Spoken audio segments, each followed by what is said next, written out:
So guys, today we are going to talk a little about strength of materials. So basically this is a demo lecture.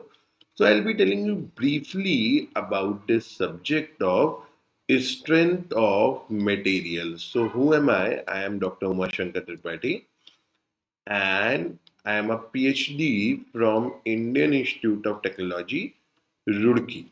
And I have done masters from IIT Roorkee again. So basically from IIT Roorkee I have PhD, I have MTech. Right before that, I was working in an organization named Bharat Heavy Electricals Limited, that is a government organization, a PSU, and I have been teaching from last 14 years since 2010.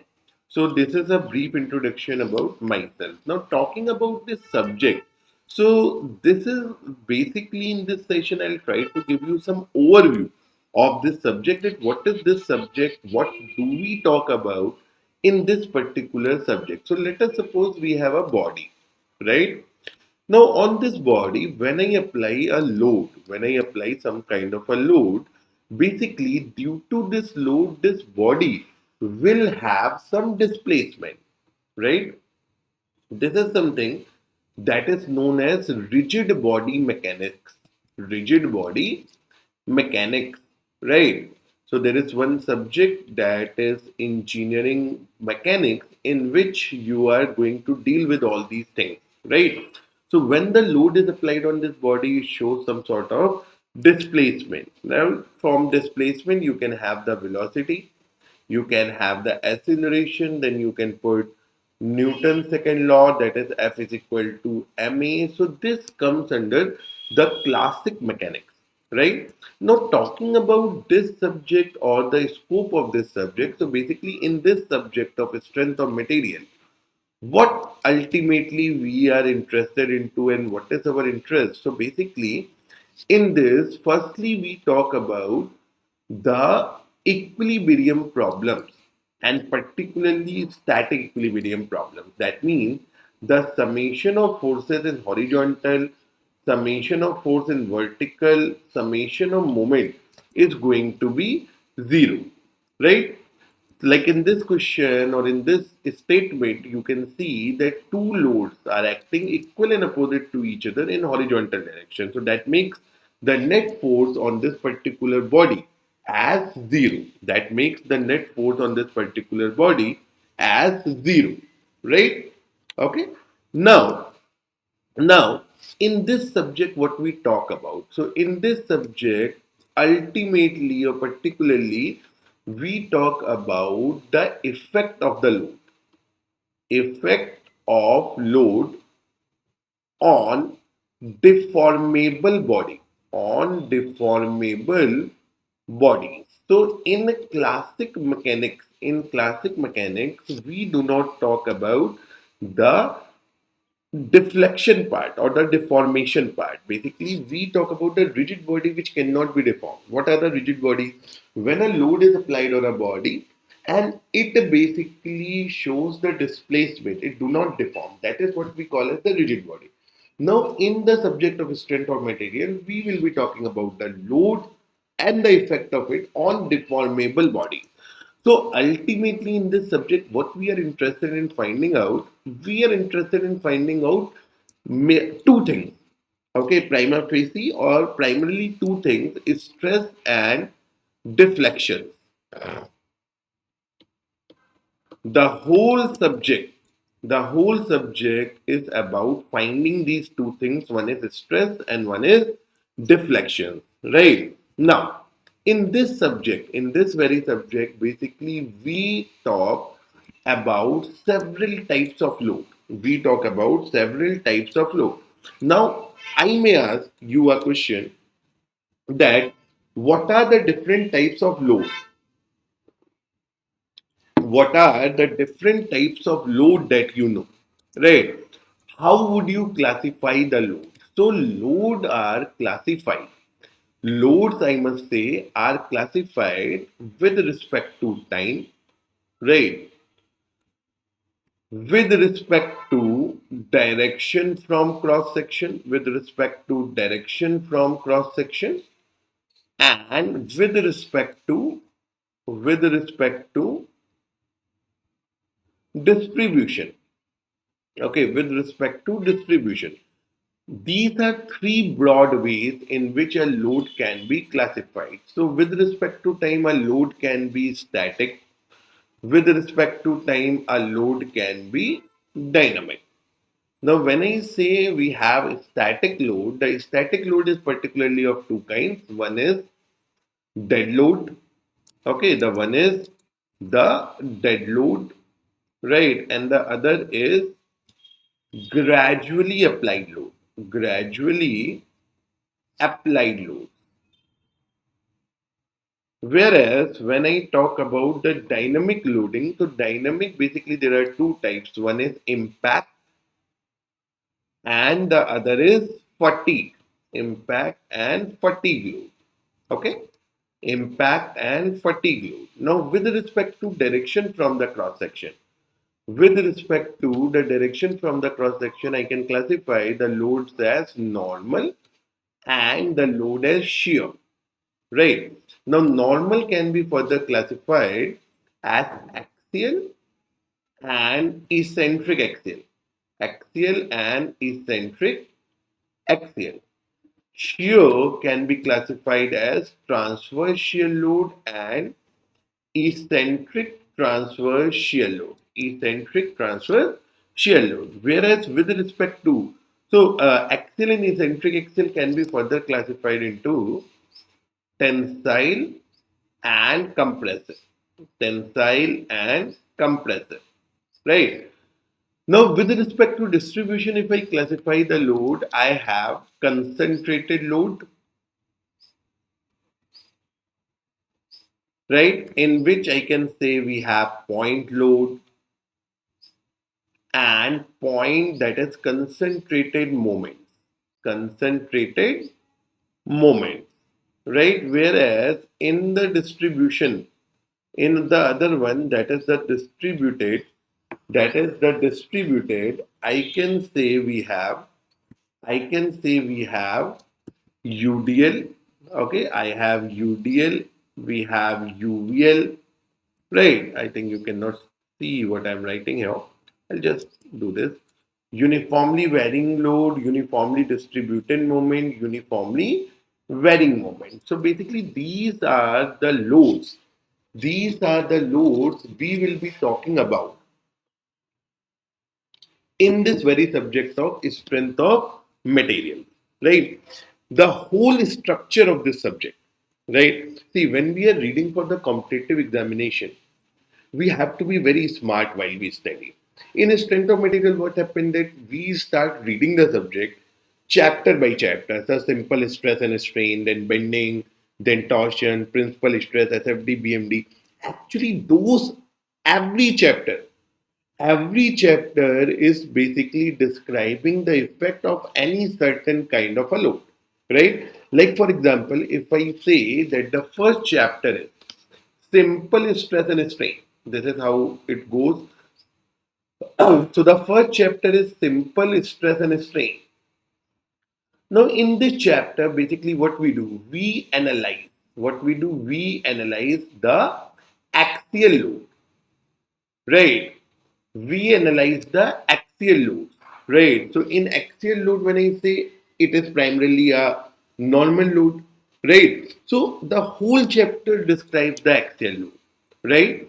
Various cases of it, like self-weight case, tapered bar case, thermal stresses, and all these. So basically, these are nothing but describing the effects of the axial load on a body. Describing the effect of the axial load of the body. Okay. Now, similarly, the next chapter is bending moment or bending stresses. In this bending stresses chapter, we generally talk about the bending equation, and it describes the effect of what it describes the effect of bending moment over a body, like when a body is subjected to bending, how it reacts, right? How it reacts. What will be the stress on that body due to the bending moment? These all things we talk about. What will be the deflection of it? Similarly, in torsional stresses chapter, we talk about the effect of turning moments, right? That is what we call as the torsion equation. The torsion equation, right? Like when we say concentrated moment, we understand that concentrated moment are of two types. One is bending moment and the other is turning moment, right? Okay. Now, when I talk about principal stress and strain,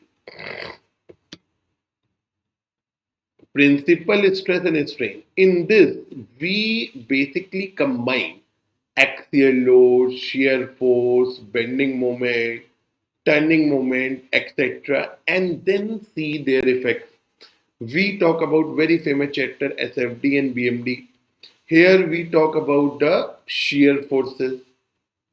We talk about the bending moments over beams. So it is basically design of, when we talk about it, it is basically the design of the beam, right? Then we come up with a chapter deflection. In this chapter, we particularly interested in the finding the deflections from the shear force and the bending moments. Basically, it is the application. When we are finding the stresses, it is the deflection part from the SFD BMD chapter, right? In succession. Now we have this columns further. In columns, basically, we talk about the axial compressive loads, right? Axial compressive loads, right? In pressure vessels, we basically, it is the extension to this topic, principal stress and strain, where we will talking about the effect of combined effect of stresses over a body, right? So every, what is the point, sir? Every chapter that you pick, sorry, every chapter that you pick basically describes the effect of any one thing written over on the screen, right? Now you may say, what about the impact load? What about the gradually applied load, dead load? Basically, these comes under the assumption. I'll just describe you to that. Other than this distributed load, everything is covered in SFD and BMD. Eccentric transfer shear load, it covers in the torsion chapter. Eccentric axial load is covers in the bending stress chapter. So everything will be covered. Now talking about the with respect to time part. Now, what are the assumption of this subject? See, any subject that you are reading, so when we are going to meet in the main sessions, I'll be describing you about each and every load, like how you identify the load, how you differentiate between the loads, how you figure out to how to proceed, analyzing a load and finding out the stresses and deflection.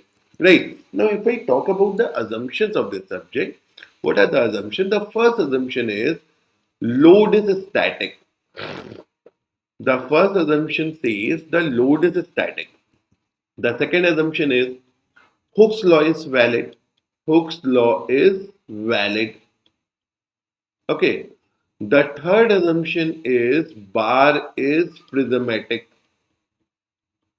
See, any subject that you are reading, try to understand it from the very basic. Because in any of the examination, that is the only thing which is required. Now, the fourth is load is, or I can say self weight is neglected. Self weight is neglected. Self weight is neglected. Then that last assumption is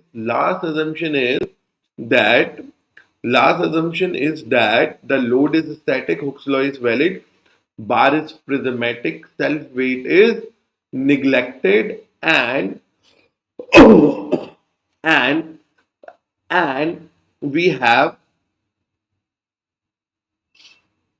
material is isotropic and homogeneous. Isotropic and homogeneous, right? So these are basically the five assumptions that we make before we start studying.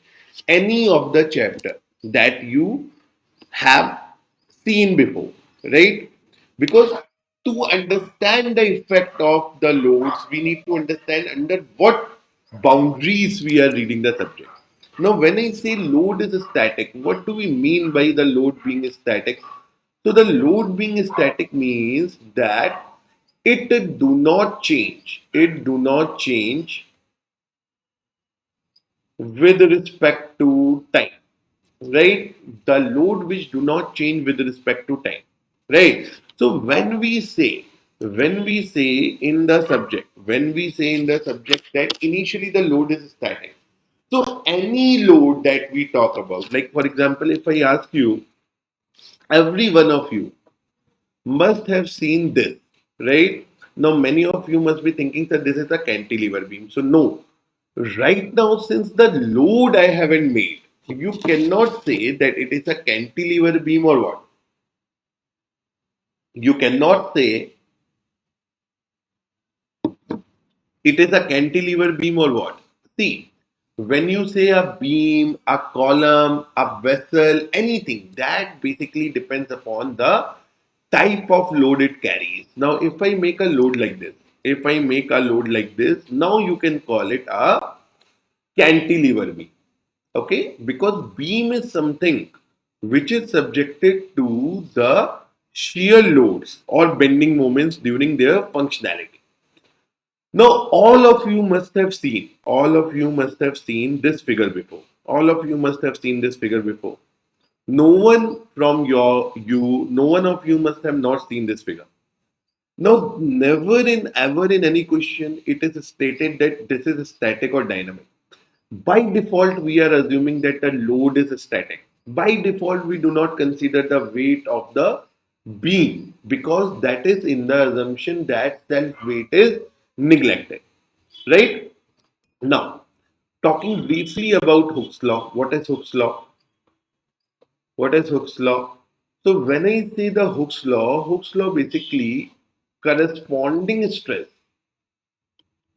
corresponding stress is proportional to corresponding stress is proportional to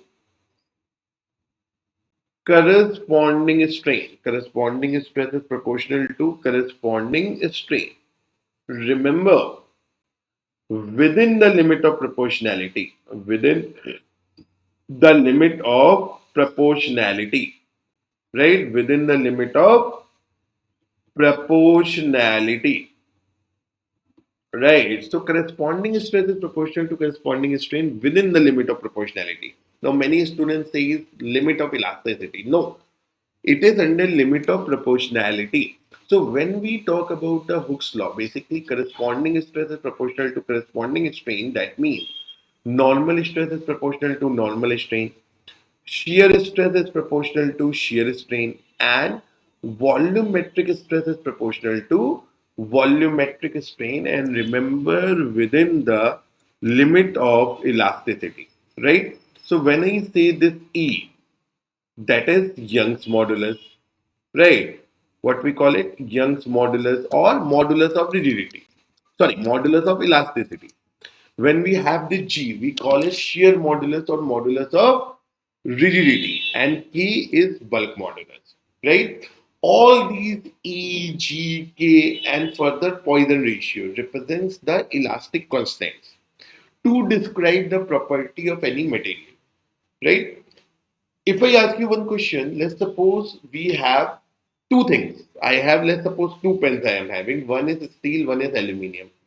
If I apply the same kind of load, same in magnitude, direction, and everything in both of those bodies, right? Both of these pens, will they give us same sort of response? Absolutely not. God has made materials with different properties. Steel behave differently under application of certain load. Aluminium behave differently.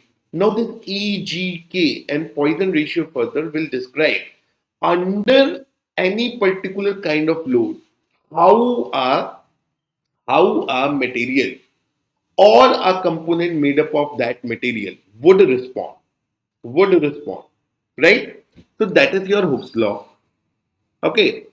Now talking further. Now, sorry, talking further, we have. Yeah, sorry. Yeah. Talking further, we have. Talking further, we have. We can say. Talking further, we can say Hooke's law. And after that, we have the bar is prismatic. Now, what do we mean by bar is prismatic? Bar is prismatic. So when I say the bar is prismatic, basically, see, the screen is two-dimensional, the books, copies, notebooks, all are two-dimensional. The world is three-dimensional.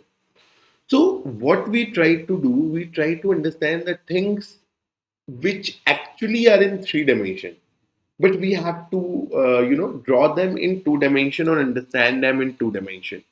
Now in that thing, see, if this is a body like this, let us suppose in three dimension when you see, it would look like this, right? This is what you call as the prismatic. This is what you call as the prismatic body. Okay, why? Because when you take a section, right, when you take the section at any of the length, you will have the same cross section, right? Let's suppose that this is having a rectangular cross section of, let's say, 100 square area. Now, at any given length, you see the cross section, you will have the same shape and same area, right? Right? No difference at all. This is what you call as the bar is prismatic. Now, self weight is neglected.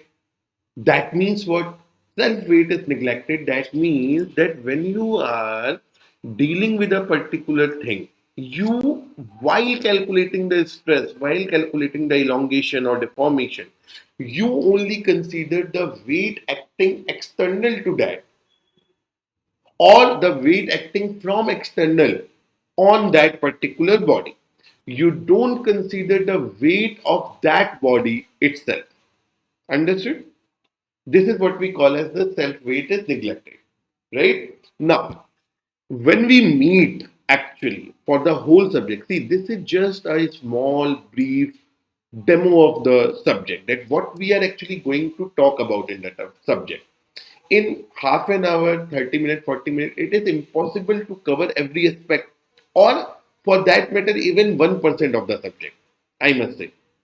So I am giving you the brief idea that when we are going to meet in actual, in a structured program, then how we are going to deal the thing, right? What we'll be talking about.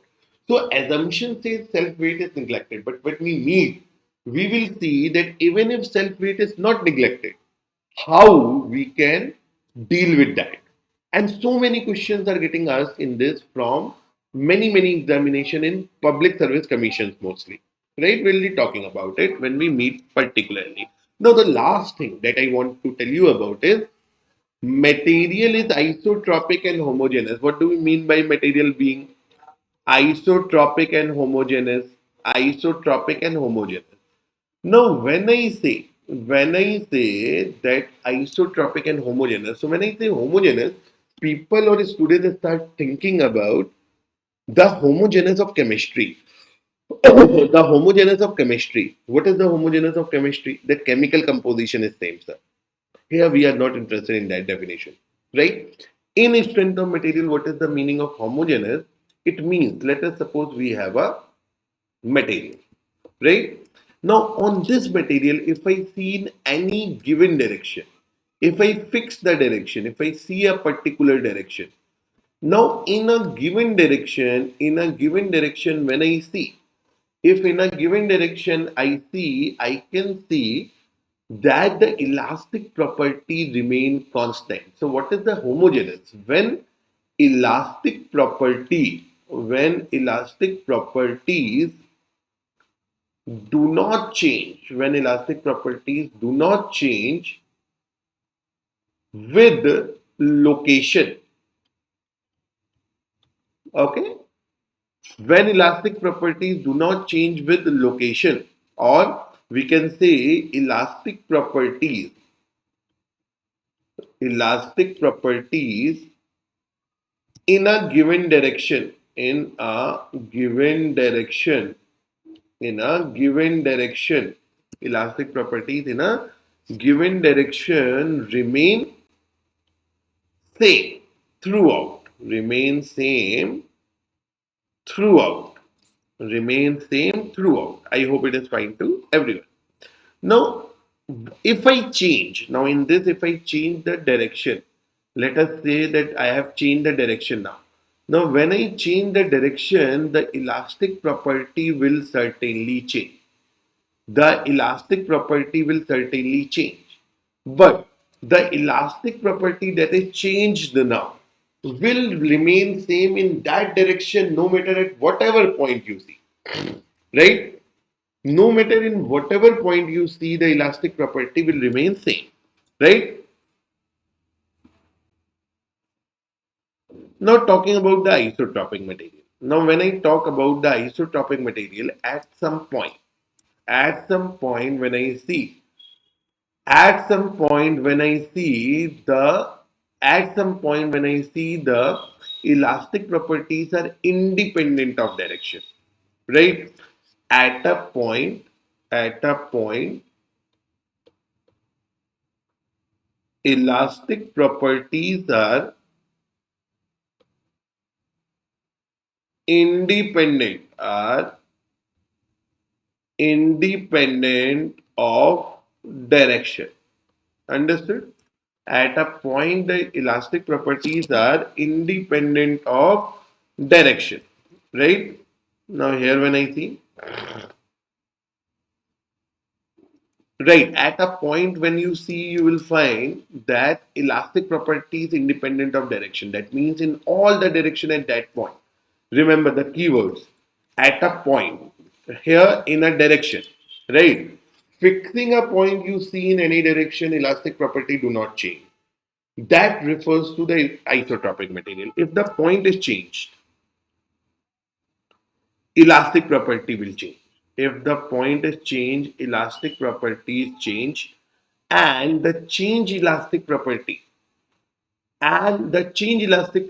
will remain same in all direction at that point, right? And when I say the assumption of strength of material is this, that material is both isotropic and homogeneous, right? That means whether you change location,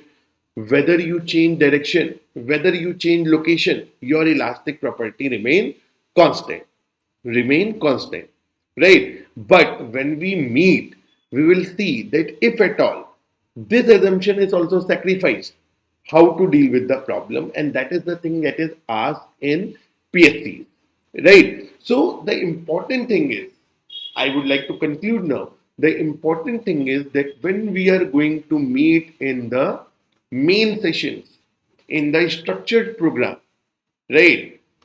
I'll be telling you each and everything that is required for you to excel in this subject, and trust me upon this, you will not be able to make mistake in any of the question of strength of material in the examination that you are targeting. You can trust me on this, right?